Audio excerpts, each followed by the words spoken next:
베드로전서 2장 18절에서 25절까지의 말씀을 함께 봉독하겠습니다. 사환들아, 범사에 두려워함으로 주인들에게 순종하되 선하고 관용하는 자들에게만 아니라 또한 까다로운 자들에게도 그리하라. 부당하게 고난을 받아도 하나님을 생각함으로 슬픔을 참으면 이는 아름다우나 죄가 있어 매를 맞고 참으면 무슨 칭찬이 있으리요.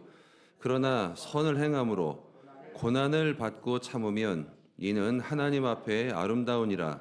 이를 위하여 너희가 부르심을 받았으니 그리스도도 너희를 위하여 고난을 받으사 너희에게 본을 끼쳐 그 자취를 따라오게 하려 하셨느니라. 그는 죄를 다 보하지 아니하시고 그 입에 거짓도 없으시며 욕을 당하시되 맞대어 욕하지 아니하시고 고난을 당하시되 위협하지 아니하시고 오직 공의로 심판하시는 이에게 부탁하시며 친히 나무에 달려 그 몸으로 우리 죄를 담당하셨으니 이는 우리로 죄에 대하여 죽고 의에 대하여 살게 하려 하심이라. 그가 채찍에 맞음으로 너희는 나음을 얻었나니 너희가 전에는 양과 같이 길을 잃었더니 이제는 너희 영혼의 목자와 감독 되신 이에게 돌아왔느니라. 아멘. 인사합니다. 하나님이 당신을 사랑하십니다. 인사하겠습니다. 다시 한번 인사합시다. 예수님 안에서 좋은 일이 있습니다. 인사하겠습니다. 빈 마음 나의 주여. 주님이 나의 주님이 되어야 될 줄로 믿습니다. 나의 하나님, 왕이신 나의 하나님, 내가 주를 높이고 영원히 주의 이름을 송축하리이다. 그런 시편이 있습니다. 또 빈 마음, 시편 51편에는 상한 마음이라 그랬죠. 주께서 구하는 것은 상한 마음이다 그랬습니다. 자, 1월 마지막 주입니다. 이제 벌써 1월이 한 달이 다 가고 이제 2월을 맞이하고 있는데 지난주에 이번 주에 가장 세계에서 핫한 뉴스는 미국 새로운 대통령의 취임이겠죠. 미국을 생각할 때마다 우리가 그 미국을 얘기할 때마다 빼놓지 않는 게 그 미국을 처음 세운 분들의 이야기입니다. 그 퓨리턴이라고 하는 청교도들의 이야기. 사람이 첫 단추가 중요하잖아요. 처음이 얼마나 중요하고 한 사람이 얼마나 중요한가. 성경 보면은 천대에 이른다는 말이 있잖아요. 천대에 이른다. 퓨리탄들이 신앙을 찾아서 미국으로 왔죠. 금을 찾아온 것도 아니고 불을 찾아온 것도 아니고 명예를 찾아온 것도 아니고 신앙의 자유를 찾아서 대서양을 건넜습니다. 추위와 그리고 파도와 여러 가지 고난과 배고픔을 견디고 참고 드디어 도착을 했는데 그들이 도착해서 제일 먼저 한 게 뭐였죠? 교회를 세우는 거였어요. 이게 놀라운 거죠. 두 번째는요, 학교를 세웠죠. 그리고 세 번째로 세운 게 자기 집이었어요. 이런 아름다운 믿음의 선택, 아름다운 믿음의 질서가 결국 오늘의 미국을 이룬 것이 아닌가라는 얘기가 있습니다. 우리는 대부분 거꾸로죠. 먼저 내 거부터 챙기죠. 내 집부터 짓겠죠. 여유가 있으면 자녀나 이웃이나 가족을 생각하겠죠. 좀 더 여유가 있으면 교회를 생각하겠죠. 그러나 참 믿음의 사람은 그렇지 않습니다. 하나님을 먼저 생각하죠. 하나님이 첫 번째입니다. 기독교 단체 중에 조이라는 단체가 있습니다. JOY. 조이는 기쁨이란 말인데 그 기쁨의 조이지만은 그러나 그들이 말하는 JOY는 다른 뜻입니다. J는 Jesus first입니다. 예수가 첫 번째라는 겁니다. O는 other second. 이웃이 두 번째라는 거예요. 그리고 you third입니다. 당신은 세 번째란 말이에요. 당신은 세 번째. 예수 그리스도가 첫 번째, 이웃이 두 번째, 당신은 세 번째다. 이게 무엇이냐? 성경의 순서입니다. 세상의 순서와 다릅니다. 성경의 순서입니다. 항상 성경은 순서가 그렇게 되어 있습니다. 먼저는 하나님이 먼저입니다. 예수 그리스도가 먼저입니다. 두 번째는 내 이웃을 두 번째로 생각하고 그 다음에 나를 생각하는 겁니다. 여러분, 새해 한 달이 지났습니다. 어떤 변화가 있습니까? 여러분에게 어떤 마음이 있습니까? 새로운 믿음의 질서가 있게 되기를 축원합니다. 이 우선순위의 변화, 이 우선순위에 대한 믿음이 있을 때 우리 인생은 달라지는 겁니다. 미래로 나가는 자들은 여러분 특징이 여러 가지가 있는데 그 중에 하나는요, 과거를 끌고 오지 않는다는 거예요. 과거는 중요하지만 과거를 끌고 오진 않아요. 과거는 좋은 과거가 있고 나쁜 과거가 있습니다. 슬픈 과거가 있고 기쁜 과거가 있습니다.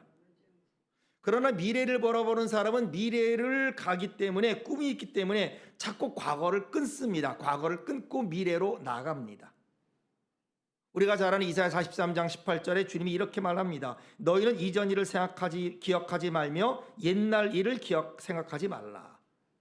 이스라엘 백성들에게 과거는요, 아픔입니다. 그들의 과거는 끔찍한 일입니다. 물론 하나님께 선택을 받고 그들의 조상들이 많은 은혜를 받았지만, 그러나 그들은 불행하게도 우상을 섬겼습니다. 그래서 나라가 망했습니다. 포로가 됐습니다. 가정이 무너지고 조국도 무너지고 성전도 무너지고 비참한 삶을 살았습니다. 그때 그들은 하나님이 계신지 안 계신지에 대한 의심이 있을 정도의 아픔을 겪었습니다. 하나님은 말합니다. 그런 옛적 일들을 생각하지 말라는 겁니다. 그리고 이어지는 이사야 43장 19절은 뭐라 그럽니까? 보라, 내가 새 일을 행하리니 이제 나타낼 것이라. 너희가 그것을 알지 못하겠느냐? 반드시 내가 광야의 길을 사막에 강을 내리니 그랬어요. 하나님의 특징입니다. 하나님의 성품입니다. 새 일을 행하신다. 언제나 우리에게 새로운 꿈을 주시고 새로운 비전을 주십니다. 약속을 해줍니다. 우리에게도 이런 약속이 있을 줄로 믿습니다. 여러 가지 힘든 시간을 우리는 겪고 있고 어려운 시간을 겪고 있지만은, 그러나 하나님 반드시 새 역사를 여시고 믿음의 사람들, 기도의 사람들에게 약속을 성취하는 은혜가 있습니다. 내가 새 일을 행한다. 이제 나타날 것이다. 이 말을 이스라엘 백성들은 믿었습니다. 구약 백성들은 믿었습니다. 축복의 약속, 은총의 약속을 기다렸습니다. 그 약속은 하나님의 아들이 온다는 거였어요. 메시아가 온다는 거였습니다. 창세기부터 구약 말라기까지 구약 사람들이 기다렸습니다. 그리고 드디어 오셨습니다. 정말로 메시아가 오셨습니다. 어둠 속에 빛이 오듯 절망 속에 희망이 오듯 메시아가 왔습니다. 자, 이제 우리가 기다리는 건 뭡니까? 주님이 다시 오시는 겁니다. 역사를 완성하기 위해서, 통치하고 다스리기 위해서 그분이 다시 올 거라는 겁니다. 이사야 35장에 이런 말씀이 있습니다. 35장 1절로 4절을 제가 읽겠습니다. 메마른 광야와 메마른 땅이 기뻐하며 사막이 백합화 같이 피어 즐거워하며 무성하게 피어 기쁜 노래로 즐거워하며 레바논의 영광과 갈멜과 샤론의 아름다움을 얻을 것이라. 그것들이 여호와의 영광 곧 우리 하나님의 아름다움을 보리로다. 그러므로 뭐예요? 너희는 약한 손을 어떻게 하라? 강하게 하라. 떨리는 무릎을 굳게 하라. 겁내는 자에게 이르기를 굳세어라. 두려워하지 말라. 보라, 너희 하나님이 오사 보복하시며 갚아주실 것이라. 하나님이 오사 너희를 구하시리라 하라 그랬습니다. 여러분, 하나님 믿기를 축원합니다. 끝은요, 마귀가 패배합니다. 끝은 바벨론이 무너져요. 짐승이 망합니다. 새 하늘과 새 땅이 옵니다. 새 예루살렘이 옵니다. 생명수강이 다시 흐릅니다. 우리는 부활하고 공중에서 주님을 만나게 될 것이고, 일찍 죽임당한 어린 양 예수께서 승리하는 것을 우리는 보게 될 줄로 믿습니다. 그러므로 여러분, 우리가 어떻게 해야 되느냐? 강하고 담대해야 돼요. 성령으로 성장하고 성령으로 성숙해져서 이 세상의 희망이 되는 그런 삶, 그런 기쁜 태도, 성령이 바라고 권하고 성경이 말하는 대로 하나님 보시기에 아름다운 삶. 오늘 설계 주제가 뭡니다? 한번 따라합니다. 하나님 앞에 아름다운 삶. 이것이 우리의 목표인 거예요. 자, 그렇다면 무엇이 하나님 앞에서 아름다운 삶입니까? 어떻게 사는 것이 하나님 앞에서 거룩한 삶입니까? 우리가 정말 추구해야 될 진정한 리더십과 진정한 삶의 모습은 어떤 것입니까? 오늘 저는 베드로전서 2장 18절 이하에 나오는 이 사도 베드로를 통한 말씀을 통해서 주님이 원하시고 또 성경이 우리에게 바라고는 하나님의 앞에서의 참된 삶, 이 아름다운 삶에 대해서 한번 말씀을 나누고자 합니다. 먼저 18절 보면 이렇게 말합니다. 사환들아, 범사에 두려워함으로 주인들에게 순종하되 선하고 관용하는 자들에게만 아니라 또한 까다로운 자들에게도 그리하라. 부당하게 고난을 받아도 하나님을 생각함으로 슬픔을 참으면 이는 아름다우나. 무슨 말입니까? 좋은 사람에게만 순종하지 말고 까다로운 사람에게도 순종하라, 이런 말이에요. 이것이 그리스도인의 삶이요 하나님 앞에서 아름다운 삶인 것을 말하고 있습니다. 우리는 내가 좋아하고 내가 존경하는 사람 말을 잘 듣습니다. 그러나 나를 힘들게 하고 까다로운 사람, 언제나 나에게 어려움을 주는 사람은 피하고 싶은 것이 우리의 일반적인 마음입니다. 그러나 성경은 말합니다. 좋은 주인에게만 순종하지 말고 아주 까다롭고 그리고 힘든 주인에게도 내가 참고 순종하면 하나님이 인정해주고 축복해 주신다. 까다로운 남편을 만난 부인 여러분, 말씀대로 순종하기를 축원합니다. 힘들고 어려운 부인을 만난 남편 여러분, 걱정하지 말고 이 말씀대로 나가시기를 축원합니다. 여러분, 이것이 능력이에요. 좋은 사람한테 순종을 누가 못해요?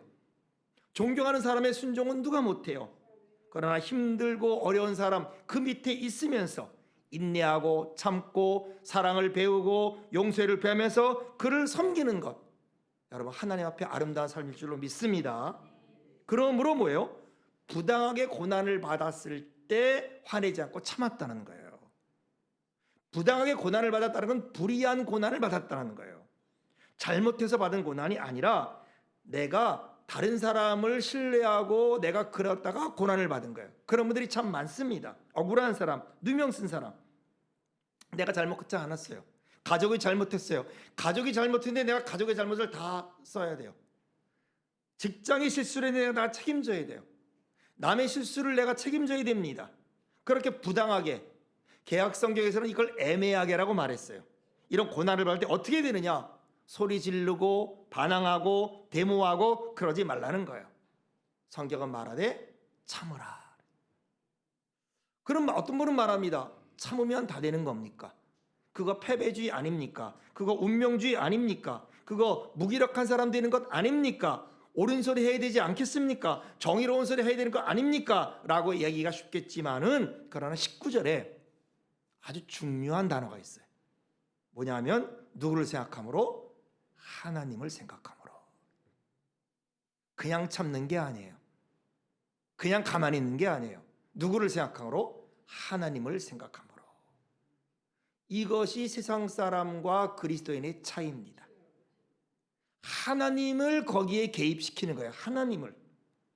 내가 하나님을 생각함으로 억울하게 당한 것들, 누명들을 내가 기도하면 참고 있으면 하나님 보시기에 야, 너 참 훌륭하다. 너 믿음이 기특하다.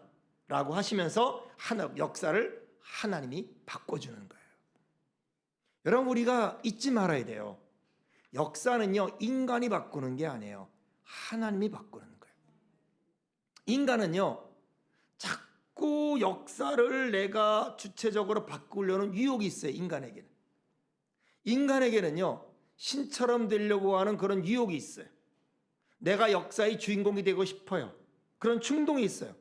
자꾸 뭐를 내가 함으로 말미암아 주인공이 되고 싶고, 심지어는 내가 죽음으로써 뭔가를 변화시키고 싶은 그런 욕심과 유혹이 있습니다. 그러나 역사는 하나님이 바꾸는 거예요. 어떻게 바꿉니까? 폭력으로 바꾸는 게 아닙니다. 미움으로 바꾸는 게 아닙니다. 사랑으로 바꾸고 수용으로 바꿔요. 20절을 봅시다. 죄가 있어 매를 맞고 참으면 무슨 칭찬이 있으리요? 그러나 선을 행함으로 고난을 받고 참으면 이는 하나님 앞에 아름다우니라. 여러분, 고난에는 여러 가지가 있어요. 억울하고 힘들고 그리고 굉장히 내가 부당하게 받는 고난이 있습니다. 그러나 내가 죄를 지어 받는 고난도 있어요. 여러분, 죄의 삭은 사망이죠.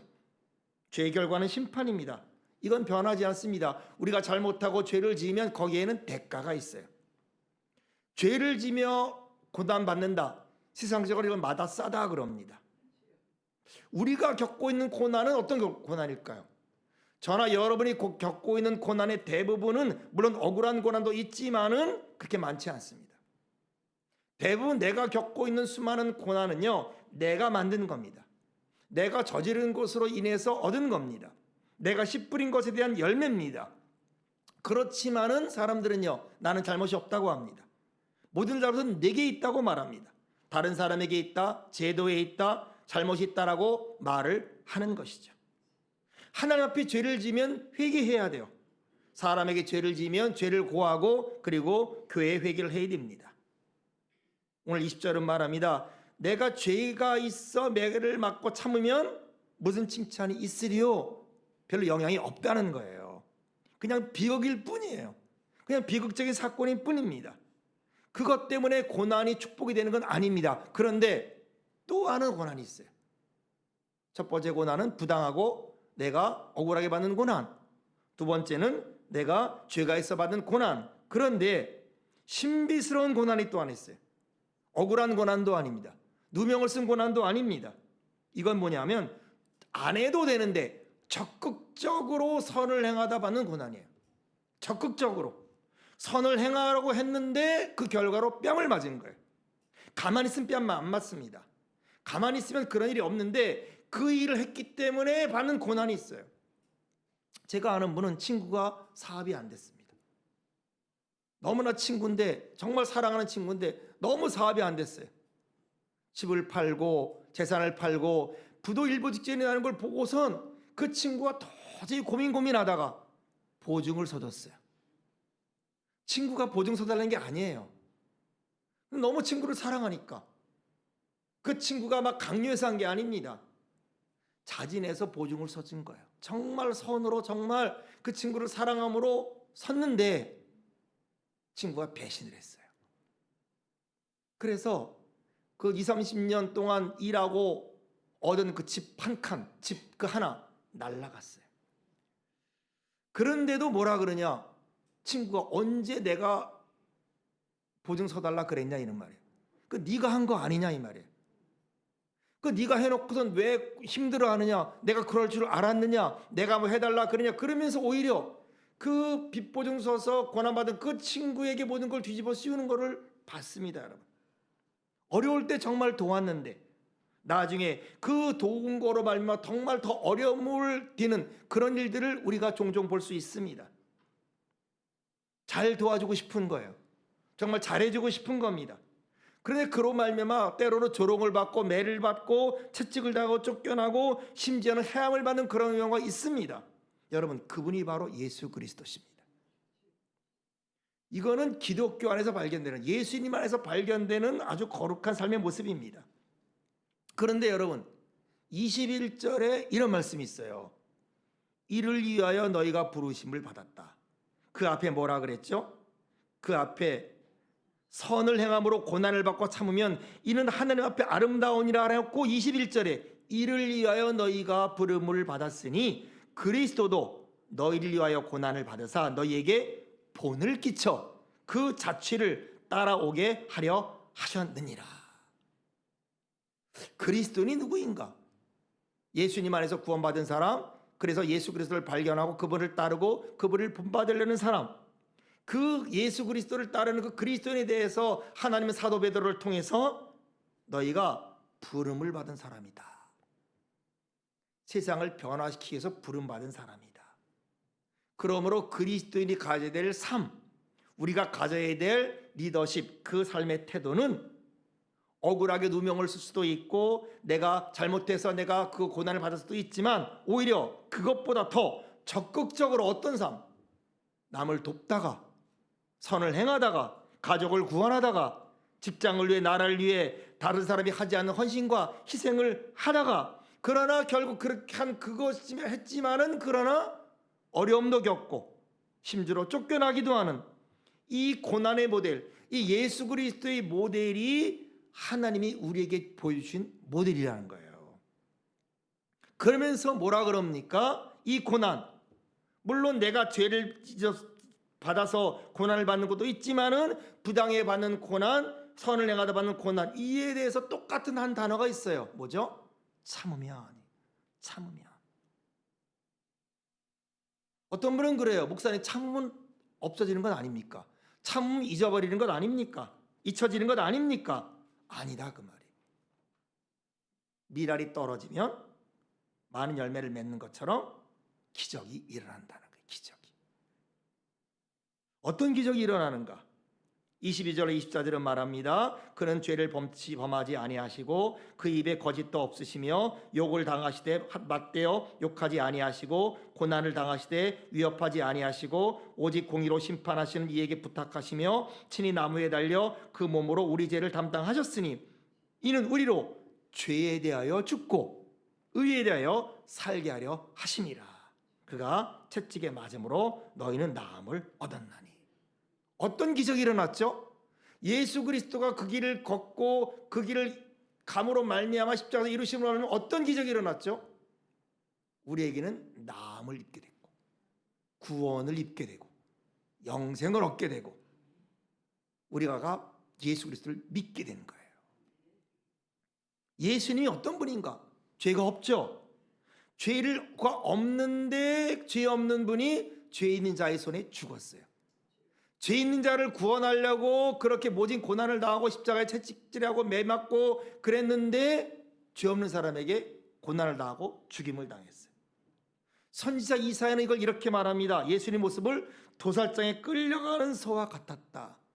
털 깎는 자 앞에서 잠잠한 어린 양과 같았다. 세례요한은 뭐라 그랬죠? 보라, 세상 죄를 지고 가는 하나님의 어린 양이로다. 여러분, 기독교는 영적인 종교가 아니에요.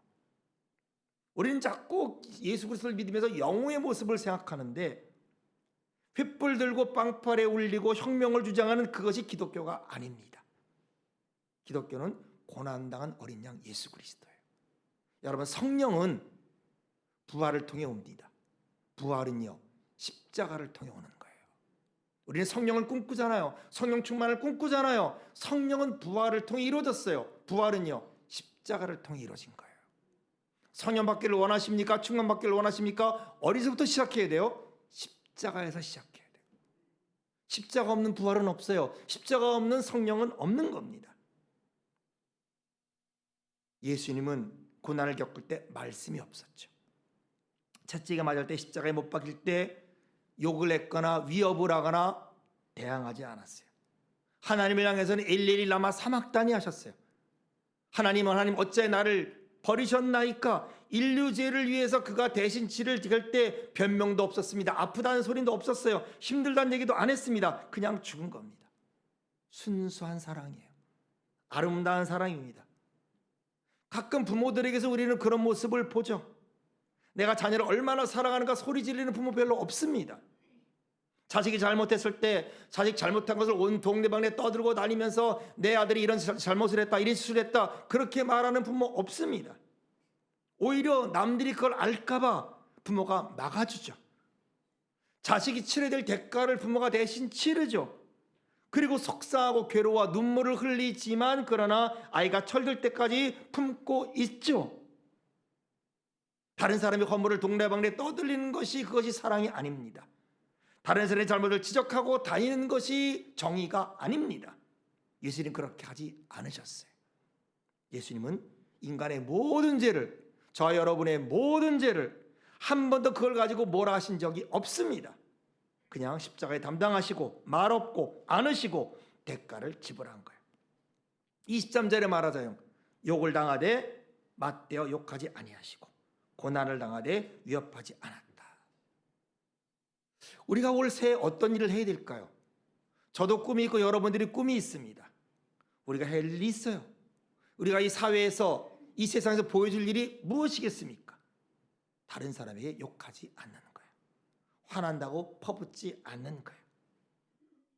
퍼붓고 싶고 지적하고 싶고 말하고 싶은 것이 있다면은 정말 저나 여러분이 일주일간 기도해보고 또 기도해보고 그리고 얘기하는 거예요.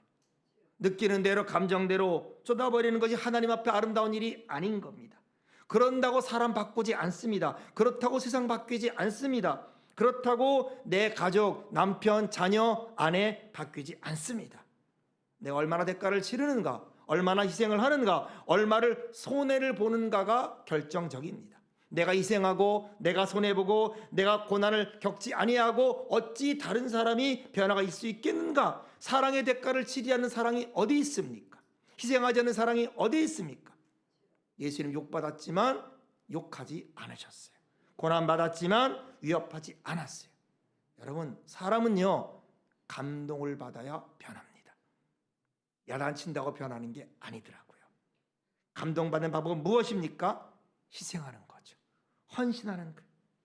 여러분, 내가 교회를 위해서 헌신하지 않는데, 내가 교회를 위해 고난받지 않는데 어떻게 교회에 감흥이 있겠어요?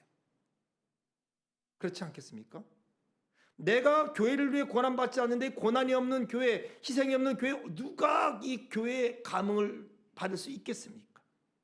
내가 가정에서 헌신하고 희생하지 않는데 어떻게 우리 가정에 감동이고 감정의 변화가 있을 수 있겠습니까? 내가 직장 생활을 합니다. 내가 직장에서 이득만 얻으려고 하고, 내가 월급만 챙기려고 하고, 챙길 것 챙기고 따질 것 따지려고 할 때 그 직장이 변화가 되겠습니까? 그런 일은 없는 거예요. 그러므로 우리가 저나 여러분이 어떤 삶을 살아야 될까? 한 달이 지났습니다. 이제 새해 우리가 여러 가지 계획을 세우고 꿈을 가지고 있었는데 이제 한 달이 변했어요. 오늘 저나 여러분이나 다시 한번 예수 그리스도의 모델로 돌아가시기를 주의 이름으로 축원합니다. 우리의 삶의 모습을 하나님이 보시기에 아름다운 삶의 모습, 하나님 보시기에 건강한 삶의 모습을 갖는 겁니다. 대가를 치르는 거예요. 헌신하고 고생하는 거예요. 여러분, 순교라는 게요, 반항하면 순교가 안 돼요.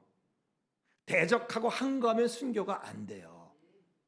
순교는요, 내가 포기할 수 없는 거예요. 내가 부인할 수 없는 거예요. 그리고요, 그냥 죽는 거예요. 그게 순교입니다.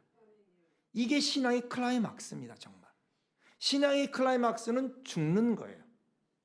죽기를 두려워하지 않고 손해보기를 말하지 않는 것, 이것은 클라이막스 신앙이 될 수 없습니다. 왜 점점 우리 기독교가 공허합니까? 왜 교회가 공허합니까? 순교자가 없기 때문에 그래요. 희생자가 없기 때문에 그래요.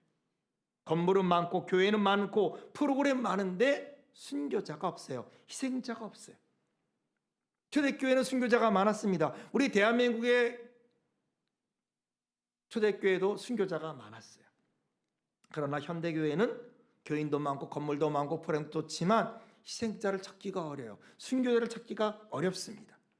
이 거룩한 희생, 이 거룩한 죽음, 어찌 보면 무의미할 것 같죠. 어찌 보면 변화가 없을 것 같지만은 여러분, 이것이 가정을 변화시키고 교회를 변화시키고 나라를 변화시키고 세상을 변화시킬 줄로 믿습니다. 여러분, 우리가 이 한 해 어떻게 살아야 될까요? 저나 여러분이 참 잘 살기를 바라지 않습니까? 우리가 주님 안에서 거저 구원받았고 예수 그리스도를 믿고 예수 그리스도를 따르니 우리가 정말 그리스도를 본받는 그런 아름다운 삶을 살기를 저나 여러분이 원하지 않습니까? 무엇입니까? 가정을 위해 손해보는 거예요. 식구를 위해 따지지 말고 손해를 보는 겁니다. 해대는 게 아니에요. 막 반항하고 막 욕하는 게 아닙니다. 다른 사람 잘못을 내가 짊어지는 겁니다. 교회의 헐물을 우리가 짊어지는 거예요. 우리 대한민국의 모든 허물을 내가 대신 짓는 겁니다. 그럴 때 그 십자가의 제물 되심으로 이 땅의 모든 백성을 죽음에서 다 구원하고 하신 예수 그리스도의 그 흔적, 그 예수 그리스도의 본을 비록 미력 하나마 작게나마 오병이어처럼 이 떡 하나가 어떤 큰 것이 되겠습니까 할 정도로 우리는 부족하지만은, 그러나 이런 아름다움, 이런 섬김, 이것을 위해 기도하는 거예요. 주님, 우리에게 이런 은혜를 허락하여 주옵소서. 이런 축복을 허락하여 주옵소서. 함께 기도가 나가는 우리 모두 되시길 주의 이름으로 축원합니다. 기도합니다. 하나님 아버지, 2025년도 한 달을 지내고 이제 11개월 앞으로 나아오면서 십자가의 제물 되심으로 이 땅의 모든 백성들을 죽음에서 구원하신 참된 이 하나님의 사람, 이 아름다운 주님을 찬양합니다. 주님, 우리가 예수 그리스도를 따르게 하여 주옵소서. 섬김의 은혜를 허락하여 주옵소서. 거룩의 삶을 세워나갈 수 있도록 도와주옵소서. 작은 삶입니다. 작은 생명입니다. 나라와 하나님 나라와 이웃과 교회를 위해 사용하도록 주님 축복하여 주옵소서. 생명을 구원하기 위해서 귀하게 사용하여 주옵소서. 하나님, 이 2020년도 이 한 해 우리 사랑하는 성도님 한 분 한 분 어디 있던 간에 무엇을 하든 간에 하나님 앞에 아름다운 삶을 가질 수 있도록 축복하여 주옵소서. 하나님 맞는 사람으로, 하나님 마음에 맞는 사람으로 성장하고 성숙하게 주님 도와주옵소서. 감사와 존귀를 주께 올리며 예수님의 이름으로 기도합나이다. 아멘.